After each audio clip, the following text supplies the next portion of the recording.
A graça e a paz do nosso Senhor e Salvador Jesus Cristo. Vamos para o nosso devocional de hoje. Nós vamos ler o Evangelho de Lucas no capítulo 18, a partir do versículo 9. Diz assim a palavra do Senhor. A alguns que confiavam em sua própria justiça e desprezavam os outros, Jesus contou esta parábola. 2 homens subiram ao templo para orar. Um era fariseu e outro publicano. O fariseu em pé orava no íntimo. Deus, eu te agradeço porque não sou como os outros homens, ladrões, corruptos, adúlteros, nem mesmo como este publicano. Jejuo 2 vezes por semana e dou o dízimo de tudo quanto ganho. Mas o publicano ficou à distância. Ele nem ousava olhar para o céu, mas batendo no peito dizia, Deus, tem misericórdia de mim que sou pecador. Eu lhes digo que este homem e não o outro foi para casa justificado diante de Deus.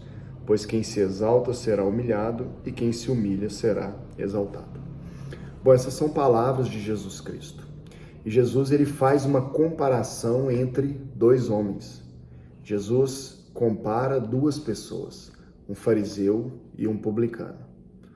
Os fariseus eram uma seita nos tempos de Jesus, e não seita no sentido pejorativo que nós conhecemos hoje, mas era um grupo religioso que eles se esforçavam por guardar todos os mandamentos do Senhor.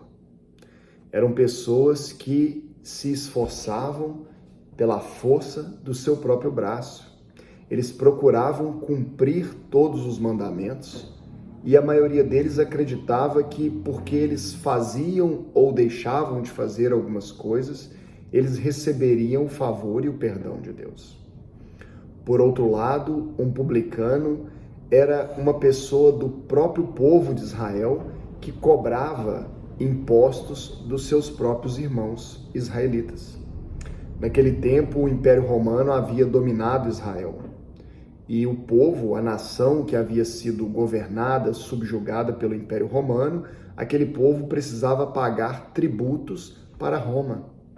Então, um publicano era um próprio judeu, era um israelita, nomeado pelo Império Romano, e ele cobrava impostos dos seus compatriotas, dos seus irmãos judeus. Então o publicano ele era muito mal visto, ele era considerado uma das piores pessoas pelo povo de Israel. Ele era visto como um traidor.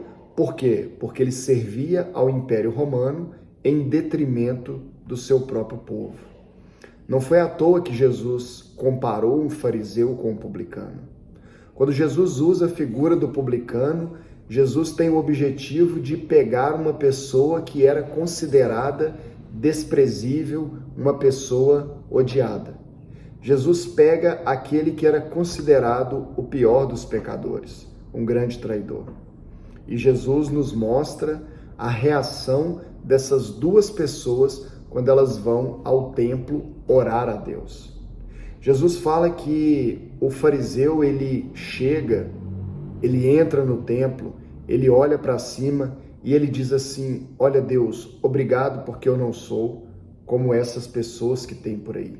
Eu não roubo, eu não prejudico, eu dou dízimo, eu jejuo, eu oferto. Note que o fariseu, ele vai diante de Deus e ele começa a apontar para as ações dele, para tudo aquilo que ele faz. Porque ele imagina que se ele fizer as coisas certas e deixar de fazer as coisas erradas, ele vai receber o favor de Deus. Então, quando ele vai em oração diante de Deus, ele não olha para aquilo que Deus é, mas ele olha para aquilo que ele faz. Por outro lado, aquele publicano, aquele homem que era considerado o pior dos pecadores, Jesus diz que ele chegando ao templo, quando ele vai em oração diante de Deus, Jesus diz que ele não consegue nem olhar para cima, ele mantém a sua cabeça baixa. E Jesus diz que aquele homem, ele ora a Deus e ele diz, olha, sê propício a mim, Deus, que sou um pobre pecador. Mas o publicano, versículo 13, ficou à distância. Ele nem ousava olhar para o céu, mas batendo no peito dizia, Deus, tem misericórdia de mim, que sou pecador. Olha a diferença de postura quando aquele publicano vai diante de Deus. Ele não chega para Deus e fala, olha Deus, eu faço isso ou aquilo e eu não faço as coisas que são erradas, as coisas que o Senhor condena, não. Ele inicia a sua oração dizendo, Deus. E depois ele diz, tem misericórdia de mim, que sou pecador. Olha, primeiro ele reconhece Deus como sendo a fonte suprema de todas as coisas. Depois ele reconhece que Deus é um Deus bom, um Deus gracioso, um Deus misericordioso. Ele diz, Deus, tem misericórdia de mim. Ele não apela para aquilo que ele faz, ele não chega para apresentar diante de Deus as suas ações ou aquilo que ele é. Não, ele se humilha diante de Deus. Ele reconhece que Deus é um Deus misericordioso. E ele diz, Deus, tem misericórdia de mim. Depois de dizer, Deus, tem misericórdia de mim, ele diz que sou pecador. Ele reconhece a condição dele, a condição de fragilidade, a pecabilidade. Ele reconhece que Deus não vai aceitá-lo por aquilo que ele é ou por aquilo que ele faz. Mas ele reconhece que Deus vai aceitá-lo, porque Deus é um Deus misericordioso e gracioso. E no fim, no versículo 14, Jesus diz, eu lhes digo que este homem, não o outro, foi para casa justificado diante de Deus. Pois quem se exalta será humilhado, e quem se humilha será exaltado. Então Jesus Cristo diz que o publicano foi para casa justificado diante de Deus, e não aquele fariseu. O fariseu que apontou aquilo que ele fazia ou aquilo que ele era, não foi para casa justificado, mas o publicano. Então nós aprendemos com a palavra de Cristo nesse dia, que nós precisamos chegar diante de Deus e apresentar diante dele as nossas dificuldades, as nossas debilidades. Sabe, o pior lugar do mundo para alguém estar é a religião. A religião é o pior lugar do mundo para se estar. O melhor lugar do mundo para se estar é debaixo da graça e a misericórdia de Jesus Cristo. Debaixo da graça e da misericórdia de Jesus é o melhor lugar para estarmos. Porque se estivermos presos na religião, nós seremos igual aquele fariseu. Nós vamos achar, vamos pensar que Deus vai nos aceitar por aquilo que nós somos, por aquilo que nós fazemos, pelas nossas boas obras, pelas nossas boas ações. Sabe, tem tantos lugares por aí, até mesmo igrejas que se dizem cristãs, que elas dizem, olha, faça isso ou faça aquilo e você receberá o favor de Deus. Faça isso, pratique boas obras, seja uma boa pessoa e você será salvo. E elas ensinam para as pessoas que a salvação é pelas obras. Mas o Evangelho de Jesus Cristo, o verdadeiro Evangelho, ele nos diz que nós somos salvos pela graça e para as boas obras. Quando Cristo entra no nosso coração, quando nós temos um encontro verdadeiro com Cristo aqui dentro, as nossas obras, elas são moldadas, elas são modificadas. Porque agora o objetivo máximo da nossa vida, o nosso único objetivo é que o nome do Senhor seja glorificado através das nossas vidas. É que as outras pessoas possam olhar para nós e ver em nós Jesus Cristo. Tem um livro muito bom chamado O Apóstolo dos Pés Sangrentos, que conta uma história verdadeira, uma parte, um pouco de uma biografia de um hindu que se converteu ao Evangelho. E num determinado texto desse livro, num determinado trecho desse livro, o livro diz que ele foi para a Europa e ele passou uns dias na casa de uma família também cristã, e nos dias que ele passou ali, ele brincava com aquelas crianças, e chegou o dia finalmente daquele homem, daquele ex-sacerdote hindu, agora um sacerdote de Cristo, ir embora. E o livro diz que ele foi embora logo pela manhã e quando as crianças acordaram, elas andaram pela casa, elas procuraram por ele e elas não o encontraram. E o livro diz que aquelas crianças chegam para os seus pais e perguntam assim, pai, aonde Jesus foi?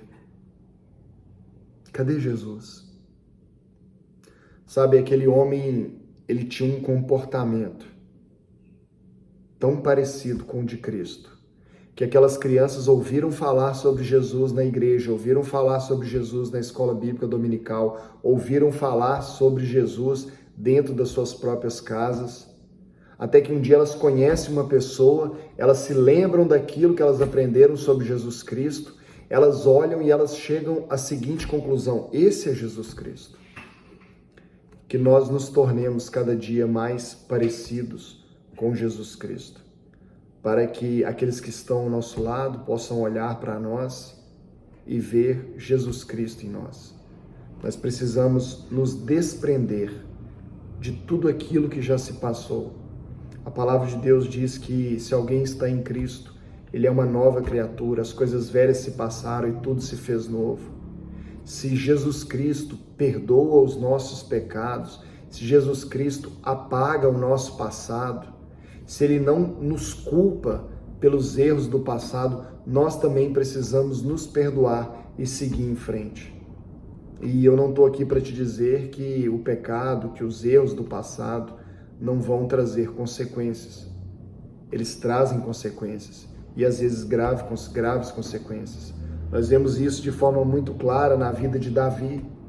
Davi ele cometeu um pecado terrível diante de Deus, Deus o perdoou. Eu creio através da Bíblia Sagrada que hoje ele está no céu com Cristo, mas nós sabemos que ele pagou um alto preço pelo seu pecado. Nós precisamos ir até o Senhor com humildade, em humilhação e falar: olha Deus, da minha força, da minha capacidade eu não consigo. Senhor, eu não estou conseguindo me livrar desse ou daquele pecado. Deus, eu ainda caio muito, eu ainda peco muito. Senhor Jesus, filho de Davi. Vamos clamar como aqueles cegos clamaram: Jesus, filho de Davi, tem misericórdia de mim. E eu tenho plena convicção de assim que como a graça do Senhor tem alcançado a minha vida e Deus tem me fortalecido dia após dia para que eu não desanime, para que eu continue caminhando, eu tenho plena convicção que se você for em oração diante do Senhor nesse dia e pedir a Ele que te ajude, que tenha misericórdia da sua vida, Ele também terá, Ele também te transformará, Ele vai te libertar para que a cada dia você se torne mais parecido com Jesus Cristo. Fuja das garras da religião, fuja de um sentimento próprio de autossuficiência, onde você pratica boas obras e se salva. Vá até Jesus Cristo nesse dia, se derrame diante dele, dobre os seus joelhos diante dele. Peça a Ele que tenha graça e misericórdia da sua vida. E sem dúvida você receberá a paz verdadeira, o conforto verdadeiro que só existe nos braços de Jesus Cristo. Que Deus te abençoe nesse dia, te dê um ótimo resto de semana, em nome de Jesus.